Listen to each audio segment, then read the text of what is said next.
ವೈದ್ಯರು ಅಂದ್ರೆ ಜೀವ ಉಳಿಸೋ ದೇವರು ಅಂತಾರೆ. ಆದರೆ ಇಲ್ಲಿಬ್ರು ವೈದ್ಯರು the Rameshwaram cafe bomb blast ಪ್ರಕರಣದಲ್ಲಿ ಈಗ ಎನ್ಐಎ ವಶಕ್ಕೆ ಸಿಕ್ಕಿದ್ದಾರೆ.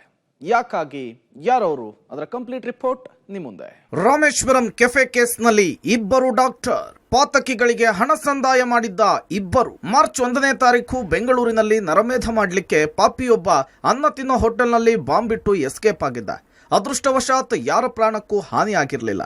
ಆದರೆ ನರಮೇಧವನ್ನ ಮಾಡಲಿಕ್ಕೆ ಹಣಕಾಸು ನೀಡಿದವರು ವೈದ್ಯರಂತೆ. ಆಶ್ಚರ್ಯ ಆದ್ರೂ ಕೂಡ ಇದು ಸತ್ಯ. ಬಾಂಬರ್ ಹುಸೇನ್ ಶಾಜಿಬ್ ಮತ್ತು ಅಬ್ದುಲ್ ಮತೀನ್ ತಹಾ ಕಳೆದ 4 ವರ್ಷಗಳಿಂದ ತಲೆಮರೆಸಿಕೊಂಡು ಓಡಾಡ್ತಾ ಇದ್ರು. ಕೆಲಸ ಕಾರ್ಯವಿಲ್ಲದೆ ಓಡಾಡ್ತಾ ಇದ್ದ ಇಬ್ಬರಿಗೆ ಉಳಿದುಕೊಳ್ಳೋದಕ್ಕೆ ರೂಮು, ಕೈಗೆ ಖರ್ಚಿ ಕಾಸು ಕೊಡ್ತಾ ಇದ್ದವರ ಪೈಕಿ ಇಬ್ಬರು ವೈದ್ಯರು ಕೂಡ ಇದ್ದಾರೆ ಅಂತ ಹೇಳಲಾಗಿದೆ. ಕೊಯಮತ್ತೂರಿನ ಆಸ್ಪತ್ರೆಯಲ್ಲಿ ವೈದ್ಯರಾಗಿದ್ದ ಇಬ್ಬರು, ಕರ್ನಾಟಕ ಮೂಲದ ಇಬ್ಬರು ಕೊಯಮತ್ತೂರಿನಲ್ಲಿ ವಾಸ. ರಾಮೇಶ್ವರಂ ಕೆಫೆ ಬಾಂಬ್ ಬ್ಲಾಸ್ಟ್ ನ ರೂವಾರಿಗಳು ಊರವರನ್ನ ಅಲಿತಾ ಇದ್ರು. ಅಂಥವರಿಗೆ ಆಶ್ರಯವನ್ನ ಕೊಟ್ಟಿತ್ತು ತಮಿಳುನಾಡು. ಕೊಯಮತ್ತೂರಿನಲ್ಲಿ ಇದ್ಕೊಂಡು ಕರ್ನಾಟಕದಲ್ಲಿ ಬಾಂಬ್ ಬ್ಲಾಸ್ಟ್ ಮಾಡಬೇಕು ಅಂತ ಹೇಳಿ ಪ್ಲಾನ್ ಮಾಡಿದ್ರು. ಆ ಸಂದರ್ಭದಲ್ಲಿ ಕರ್ನಾಟಕ ಮೂಲದ ಇಬ್ಬರು ಸಹಾಯ ಮಾಡಿರೋದು ಗೊತ್ತಾಗಿದೆ. ಹೀಗಾಗಿಯೇ ಎನ್ಐಎ ಅಧಿಕಾರಿಗಳು ಕೊಯಮತ್ತೂರಿನಲ್ಲಿ ಇವತ್ತು ದಾಳಿ ನಡೆಸಿ ಕೆಲವೊಂದು ಮಹತ್ವದ ದಾಖಲೆಯನ್ನ ವಶಪಡಿಸಿಕೊಂಡಿದ್ದಾರೆ. ಶಂಕಿತ ವೈದ್ಯರನ್ನ ವಶಕ್ಕೆ ಪಡೆದು ವಿಚಾರಣೆ ನಡೆಸಿದ್ದಾರೆ.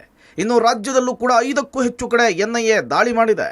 ನೆತ್ತರಿನ ಅಮಲನ್ನ ತಲೆಗೆ ಹತ್ತಿಸಿಕೊಂಡವರಿಗೆ ಇಂಥವರದ್ದೆಲ್ಲ ಸಹಾಯ ಸಿಕ್ಕಿದೆ. 4 ವರ್ಷದಿಂದ ತಲೆಮರೆಸಿಕೊಳ್ಳೋದಕ್ಕೆ ಯಾರ್ಯಾರು ಸಹಾಯ ಮಾಡಿದ್ರು ಅವರೆಲ್ಲರ ಬುಡಕ್ಕೂ ಕೂಡ ಎನ್ಐಎ ಬಿಸಿನೀರು ಬಿಡ್ತಿದೆ. Muralidhar, crime bureau, public TV.